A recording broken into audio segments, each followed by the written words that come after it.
Bahwa menurut Mahkamah penggunaan instrumen penuntutan hukum baik secara pidana maupun perdata terhadap wartawan yang secara sah sedang menjalankan fungsi jurnalistiknya telah ternyata berpotensi terjadinya kriminalisasi pers, yaitu keadaan di mana proses hukum digunakan bukan untuk menegakkan keadilan hukum semata, melainkan berpotensi membungkam kritik, membatasi arus informasi, atau menekan kebebasan berekspresi. Dalam konteks ini, Mahkamah menilai bahwa wartawan memiliki posisi yang secara inherent rentan, vulnerable position, karena aktivitas jurnalistik kerap bersinggungan dengan kepentingan kekuasaan politik, ekonomi maupun sosial. Oleh karena itu, pemberian perlindungan hukum yang bersifat khusus dan afirmatif kepada wartawan bukanlah bentuk keistimewaan yang melanggar asas persamaan di hadapan hukum, equality before the law, melainkan justru merupakan instrumen konstitusional untuk mewujudkan keadilan substantif.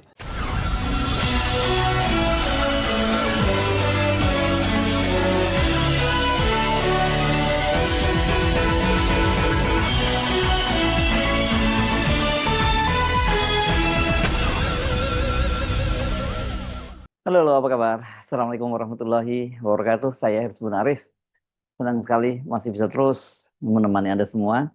Mahkamah Konstitusi hari ini membuat putusan penting berkaitan dengan perlindungan hukum terhadap wartawan yang menjalankan profesinya. Ketika membacakan putusan nomor 145 PUU garis hubung 23 Romawi garis miring 2025, Ketua Majelis Hakim Suhartoyo menyatakan frasa perlindungan hukum dalam norma pasal 8 Undang-Undang Pers bertentangan dengan Undang-Undang Dasar Negara Republik Indonesia secara bersyarat sepanjang tidak dimaknai, titik 2, termasuk penerapan sanksi pidana dan atau perdata terhadap wartawan dalam menjalankan profesinya secara sah, hanya dapat digunakan setelah mekanisme hak jawab, hak koreksi, dan dugaan pelanggaran terhadap kode etik jurnalistik berdasarkan pertimbangan dan upaya penyelesaian oleh Dewan Pers tidak mencapai kesepakatan sebagai bagian dari penerapan restoratif justice. Gugatan tersebut diajukan oleh Ikatan Wartawan Hukum dan wartawan yang bernama Rizky Surya Radika. Pasal 8 Undang-Undang Pers itu semula hanya berbunyi dalam melaksanakan profesinya wartawan mendapatkan perlindungan hukum. Hanya begitu saja, ya. Tidak ada penjelasan lain. Nah, menurut Mahkamah, norma pasal dimaksud tidak mengatur secara jelas bentuk perlindungan hukum dalam rangka menjamin kepastian dan keadilan hukum bagi wartawan. Hakim Konstitusi M. Guntur Hamzah yang membacakan pertimbangan putusannya mengatakan norma pasal 8 Undang-Undang Pers merupakan norma yang bersifat deklaratif tanpa adanya konsekuensi perlindungan hukum yang nyata. Oleh sebab itu, Mahkamah Konstitusi menilai perlu pemaknaan yang jelas dan konkret. Apabila norma tersebut tidak diberikan pemaknaan yang jelas dan konkret oleh Mahkamah, maka berpotensi langsung menjerat wartawan tanpa terlebih dahulu melalui mekanisme yang terdapat dalam Ketentuan Undang-Undang Nomor 40 Tahun 1999.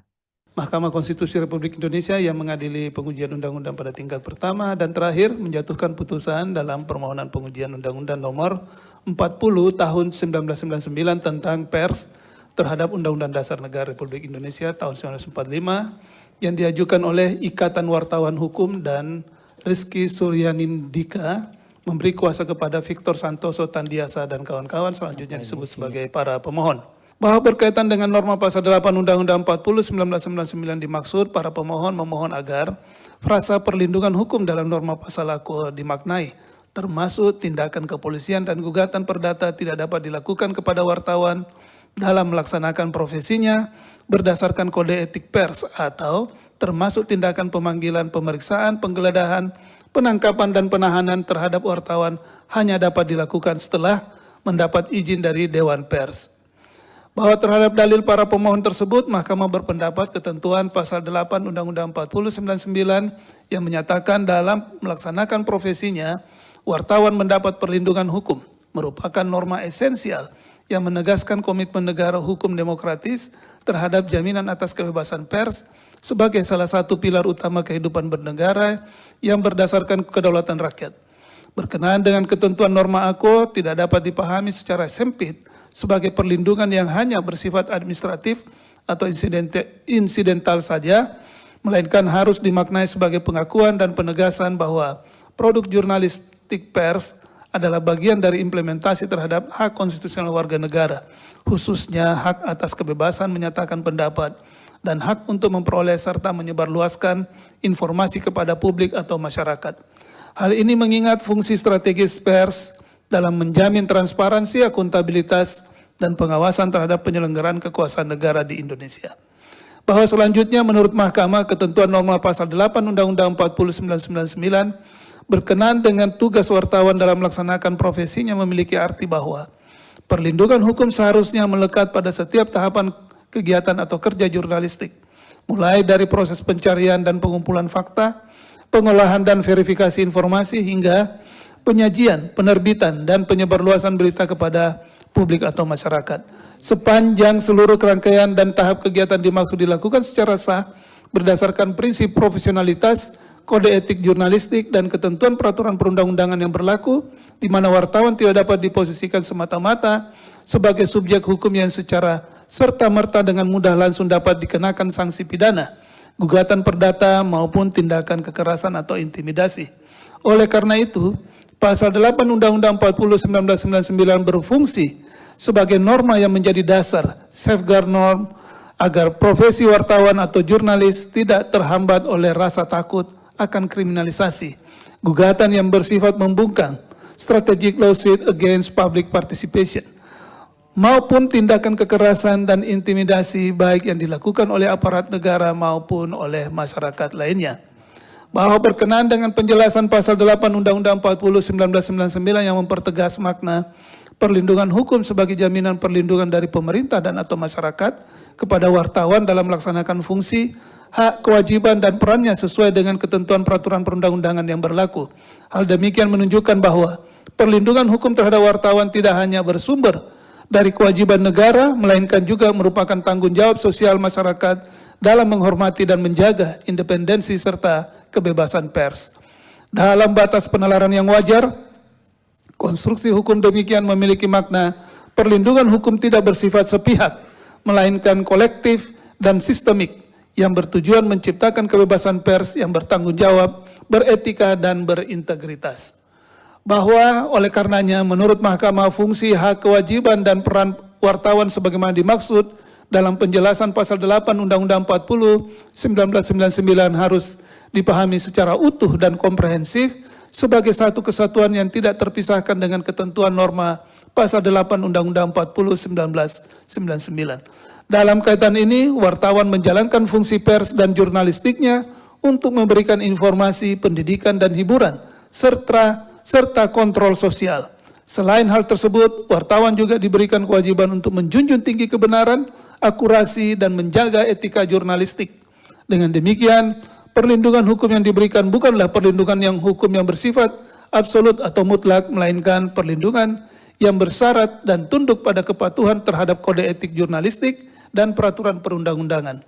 Oleh karena itu, sepanjang wartawan bertindak dalam kerangka kepatuhan terhadap kode etik jurnalistik dan menjalankan peraturan perundang-undangan, termasuk menjalankan kewajibannya secara sah, maka negara dan masyarakat berkewajiban memastikan tidak boleh ada tindakan sewenang-wenang, termasuk tindakan yang bersifat represif, tekanan atau intimidasi yang dapat mengganggu dan menghambat pelaksanaan kebebasan pers. Bahwa secara sistematis, pasal 8 Undang-Undang 40 1999 beserta penjelasannya harus ditempatkan dalam kerangka besar Undang-Undang 40 1999 yang menegaskan kebebasan pers sebagai perwujudan hak asasi manusia dan sebagai sarana untuk mewujudkan kehidupan serta negara demokratis yang sehat. Perlindungan hukum terhadap wartawan bukan semata-mata ditujukan untuk melindungi individu wartawan, namun juga bertujuan melindungi kepentingan publik yang lebih luas, yaitu berkenaan dengan hak masyarakat untuk mengetahui informasi yang valid, akurat, dan berimbang. Oleh karena itu, dengan adanya fakta empirik terdapat wartawan yang menghadapi proses tuntutan hukum akibat menjalankan fungsi wartawan, fungsi jurnalistiknya, yang kemudian dituntut melalui ketentuan pidana yang diatur dalam Kitab Undang-Undang Hukum Pidana, KUHP, gugatan perdata melalui Kitab Undang-Undang Hukum Perdata, KUH Perdata, termasuk ketentuan undang-undang yang mengatur mengenai informasi dan komunikasi elektronik, yaitu Undang-Undang Nomor 1 Tahun 2024 tentang perubahan atas perubahan kedua atas Undang-Undang Nomor 11 Tahun 2008 tentang Informasi dan Transaksi Elektronik, Undang-Undang 1 2024, dan sanksi pidana yang terdapat dalam undang-undang lainnya. Bahwa menurut Mahkamah penggunaan instrumen penuntutan hukum baik secara pidana maupun perdata terhadap wartawan yang secara sah sedang menjalankan fungsi jurnalistiknya telah ternyata berpotensi terjadinya kriminalisasi pers, yaitu keadaan di mana proses hukum digunakan bukan untuk menegakkan keadilan hukum semata, melainkan berpotensi membungkam kritik, membatasi arus informasi, atau menekan kebebasan berekspresi. Dalam konteks ini, Mahkamah menilai bahwa wartawan memiliki posisi yang secara inherent rentan, vulnerable position, karena aktivitas jurnalistik kerap bersinggungan dengan kepentingan kekuasaan politik, ekonomi maupun sosial. Oleh karena itu, pemberian perlindungan hukum yang bersifat khusus dan afirmatif kepada wartawan bukanlah bentuk keistimewaan yang melanggar asas persamaan di hadapan hukum, equality before the law, melainkan justru merupakan instrumen konstitusional untuk mewujudkan keadilan substantif. Bahwa dalam kaitan ini Mahkamah perlu menegaskan kembali ketentuan Undang-Undang 40/1999 dibentuk adalah sebagai lex specialis yang mengatur secara khusus aktivitas atau kegiatan jurnalistik, termasuk mekanisme penyelesaian sengketa yang timbul akibat pemberitaan yang melekat dengan perlindungan hukum terhadap wartawan.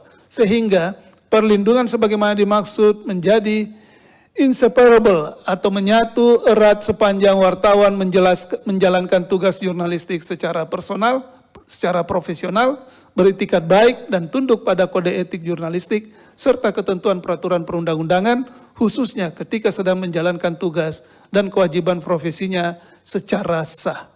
Dengan demikian, pasal 8 Undang-Undang 40/1999 tidak dapat ditafsirkan sebagai norma yang memberikan impunitas hukum, melainkan harus dimaknai sebagai perlindungan substantif dan prosedural dari tindakan represif, kriminalisasi, maupun pembatasan yang tidak proporsional. Oleh karena itu, berkenaan dengan hal tersebut, maka terhadap tindakan kekerasan atau intimidatif, bahkan upaya kriminalisasi terhadap wartawan atas karya jurnalistiknya, tidak seharusnya dapat langsung menggunakan instrumen hukum pidana atau perdata, tanpa terlebih dahulu menempuh mekanisme yang diatur sebagaimana ketentuan dalam Undang-Undang 40/1999. Sebab hakikat dari substansi perlindungan hukum dalam norma pasal 8 Undang-Undang 40/1999 adalah semangat untuk mewujudkan atau memberikan perlindungan kebebasan berekspresi itu sendiri. Sehingga mekanisme hukum pers yang mengatur berkaitan hak jawab, hak koreksi, dan penilaian etik jurnalistik oleh Dewan Pers merupakan instrumen yang dirancang untuk menyelesaikan sengketa pers secara proporsional, berimbang, dan berorientasi pada pemulihan, bukan penghukuman. Dengan demikian, mekanisme tersebut harus diposisikan sebagai forum utama dan pertama, primary remedy, dalam setiap keberatan terhadap pemberitaan bahkan langkah. Demikian bisa menjadi forum untuk menempuh tahapan penyelesaian di luar pengadilan atau restoratif justice, sebelum harus dilakukan proses hukum baik secara pidana maupun perdata. Bahwa lebih lanjut, apabila sanksi pidana atau perdata tidak digunakan secara ultimum remedium terhadap wartawan dalam menjalankan tugas dan fungsi jurnalistiknya sebagai pers, maka negara secara tidak langsung mengabaikan prinsip due process of law dalam konteks kebebasan berekspresi. Terlebih lagi, penegakan hukum yang demikian tidak hanya berpotensi melanggar hak konstitusional wartawan, tetapi juga mengancam hak masyarakat luas untuk memperoleh informasi yang valid, akurat, dan berimbang, sehingga berakibat pada pers tidak lagi dapat menjalankan fungsi kritik dan kontrol sosial secara optimal dalam negara hukum yang demokratis. Hal ini apabila tidak diwujudkan, maka dapat merugikan kepentingan publik dan melemahkan kehidupan berdemokrasi yang berdasarkan nilai-nilai Pancasila. Bahkan, berkenaan dengan hal tersebut, Mahkamah dalam beberapa putusannya, salah satunya dalam putusan Mahkamah Konstitusi nomor 105/2024 yang telah diucapkan dalam sidang pleno terbuka untuk umum pada tanggal 29 April 2025, secara konsisten telah berpendirian dan menegaskan bahwa pembatasan terhadap kebebasan pers, in kasus kebebasan berekspresi, hanya dapat dibenarkan apabila dilakukan secara ketat, proporsional, dan sebagai upaya terakhir atau ultimum remedium, sebagaimana pertimbangan hukum mahkamah sebagai berikut dan seterusnya dianggap diucapkan.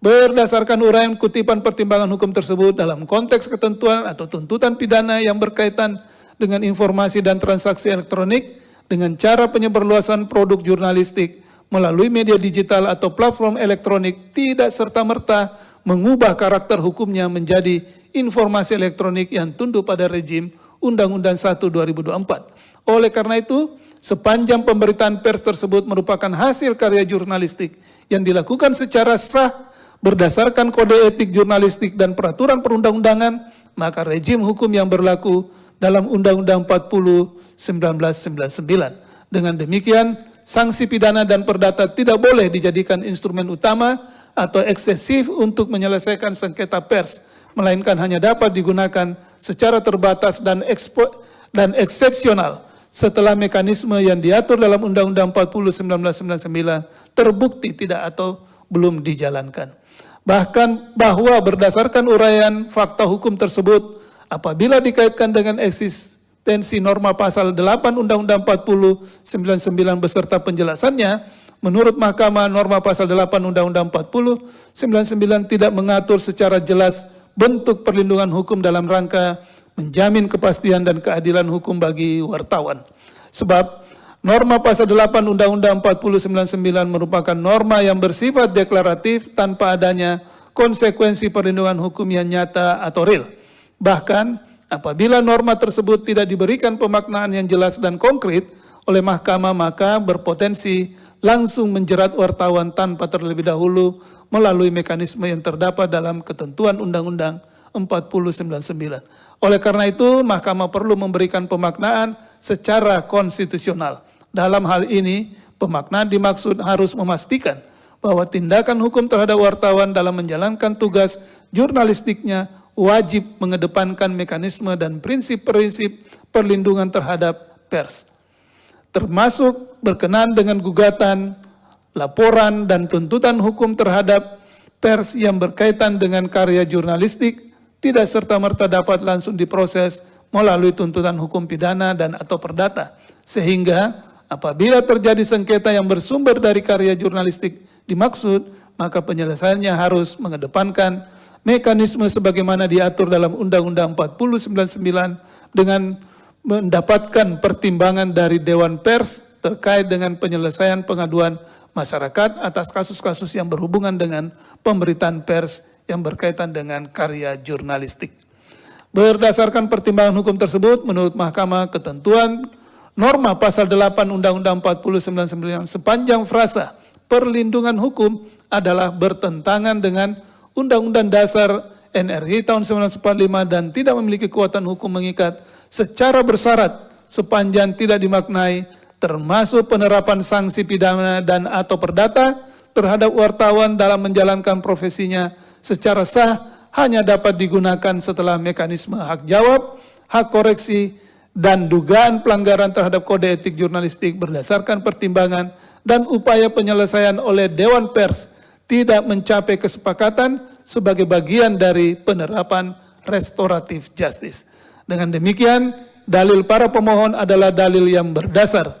Namun, oleh karena pemaknaan berkenaan dengan norma pasal 8 Undang-Undang 40 1999 oleh Mahkamah bukan sebagaimana yang dimohonkan para pemohon, maka dalil para pemohon adalah beralasan menurut hukum untuk sebagian.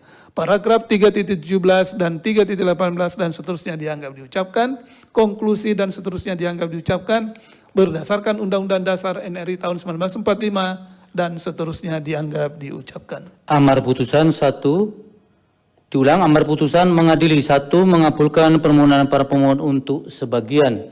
2. Menyatakan prase pelindungan hukum dalam norma pasal 8 Undang-Undang Nomor 40 Tahun 1999 tentang pers, Lembaran Negara Republik Indonesia tahun 1999 nomor 166, tambahan Lembaran Negara Republik Indonesia nomor 3887 bertentangan dengan Undang-Undang Dasar Negara Republik Indonesia tahun 1945 dan tidak mempunyai kekuatan hukum mengikat secara bersyarat sepanjang tidak dimaknai, termasuk penerapan sanksi pidana dan atau perdata terhadap wartawan dalam menjalankan profesinya secara sah hanya dapat digunakan setelah mekanisme hak jawab, hak koreksi, dan dugaan pelanggaran terhadap kode etik jurnalistik berdasarkan pertimbangan dan upaya penyelesaian oleh Dewan Pers tidak mencapai kesepakatan sebagai bagian dari penerapan restoratif justice.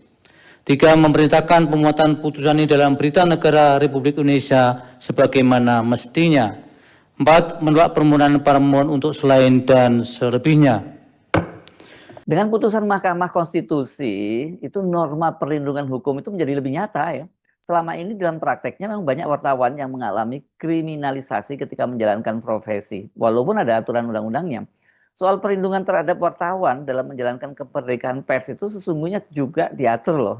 Sebenarnya ada MOU-nya ini antara Kapolri dengan Ketua Dewan Pers. Sehingga saya memang ini bukan yang pertama MOU ini. MOU yang saya bacakan ini di masa ketika Ketua Dewan Persnya diketuai oleh Pak Nuh dan kemudian Kapolri-nya itu sudah Listio Sigit Prabowo. Sebelumnya sudah ada MOU serupa. MOU ini nomornya 03 garis miring Dewan Pers garis miring MOU garis miring 3 Romawi tahun 2022, nomornya NK garis miring 4 garis miring 3 Romawi tahun 2022.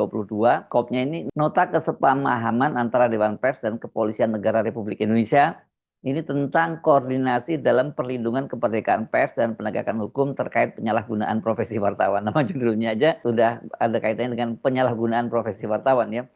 Yang tanda tangan waktu itu Ketua Dewan Persnya Dr. Insinyur Muhammad Nuh, yang mantan Menteri Pendidikan, kemudian kalau dari Kepolisian Jenderal Polisi Listio Sigit Prabowo. Ada beberapa bagian yang disepakati ini ya, pertukaran informasi, kemudian tadi juga berkaitan dengan penyalahgunaan profesi wartawan. Tapi yang saya ingin bacakan itu bagian kedua saja ya, yakni koordinasi dalam perlindungan kemerdekaan pers. Itu pasal 4 ayat 1. Para pihak berkoordinasi terkait perlindungan kemerdekaan pers dalam pelaksanaan tugas di bidang pers sesuai dengan peraturan perundang-undangan yang berlaku.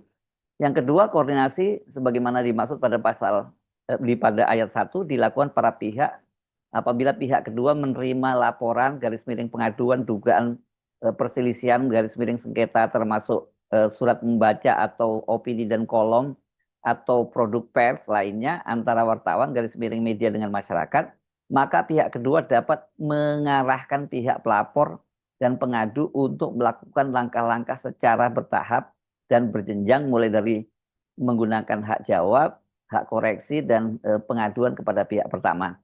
3. Laporan garis miring pengaduan sebagaimana dimaksud pada ayat 2 apabila solusi penyelesaian langkah-langkah dari pihak pertama tersebut tidak dapat diterima pihak pelapor pengadu dan ingin menempuh proses hukum lainnya, maka pihak pelapor pengadu diminta mengisi formulir pernyataan di atas kertas bermaterai.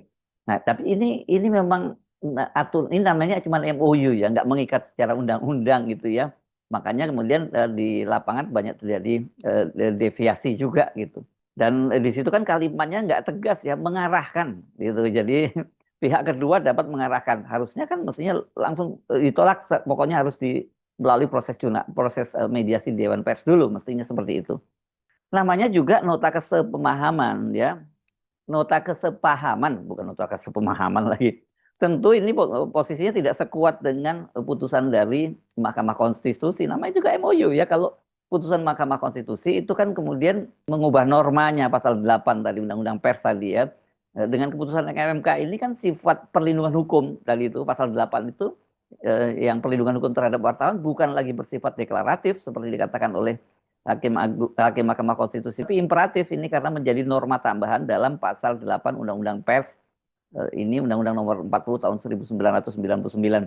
Ini penting sekali putusan ini ya, apalagi dikaitkan sekarang dengan baru saja terbitnya KUHP yang baru ya, yang ini banyak ketar-ketir nih berkaitan dengan kritik dan juga kemudian penghinaan. Nah, ini kalau nantinya misalnya ini ada pejabat atau bahkan presiden, wakil presiden merasa bahwa wah dia difitnah oleh wartawan, nggak bisa nih langsung menggunakan undang-undang KUHP-nya itu ya, karena kan namanya undang-undang pers ini leg spesialis ya, aturan khusus kan itu ada leg spesialis derogat leg generalis. Jadi kalau hukum khusus itu menyampaikan hukum umum. Jadi dengan ditambahkannya norma ini dalam pasal 8 Undang-Undang nomor 40 tahun 1999 tentang pers, ya harus siapapun nanti yang merasa terhina gitu ya, atau padahal dikritik terus merasa terhina, lapornya ke Dewan Pers dulu. Ya, jangan langsung lapor ke polisi. Saya Harus Arif, sampai jumpa lagi. Wassalamualaikum warahmatullahi wabarakatuh.